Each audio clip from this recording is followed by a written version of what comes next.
मुख्यमंत्री देवेंद्र फडणवीस यांच्या नेतृत्वात आज राज्य मंत्रिमंडळाची बैठक पार पडली। या बैठकीत 4 महत्त्वाचे निर्णय घेण्यात आले आहेत। एक निर्णय नगरविकास खात्याशी, दुसरा उच्च व तंत्रशिक्षण विभागाशी आणि उरलेले 2 निर्णय महसूल विभागाशी संबंधित आहेत। या बैठकीत राज्यातील 7 आदर्श महाविद्यालयातील शिक्षकांना विद्यापीठ अनुदान आयोगाच्या निर्देशानुसारच मूळ वेतन देण्याचा महत्त्वाचा निर्णयही या बैठकीत घेण्यात आला आहे। त्यामुळे या शिक्षकांना मोठा दिलासा मिळाला आहे। दरम्यान राज्यातील कमाल जमीन धारणा मर्यादा नियमानुसार भोगवटादार वर्ग 2 मधून भोगवटादार वर्ग 1 मध्ये रूपांतरणाच्या अधिमूल्याची पुनर्रचना याबाबतची अधिसूचना काढण्यास मान्यता देण्याचा निर्णय मंत्रिमंडळाच्या बैठकीत घेण्यात आला। महसूल विभागाच्या निर्णयावर राज्याचे महसूल मंत्री चंद्रशेखर बावनकुळे यांनी प्रतिक्रिया व्यक्त केली आहे।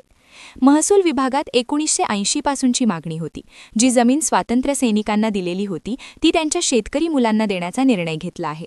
वर्ग 2 ची जागा वर्ग 1 होणार आहे।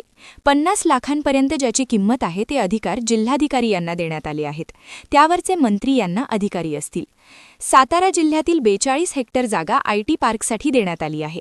देवस्थान इनाम जमीन प्रश्न आहे, या संदर्भात एक कायदा आणायचा आहे अशी माहिती चंद्रशेखर बावनकुळे यांनी दिली। महाराष्ट्र राज्य कॉम्प्रेस्ड बायोगॅस धोरण 2026 जाहीर करण्यात आलं आहे।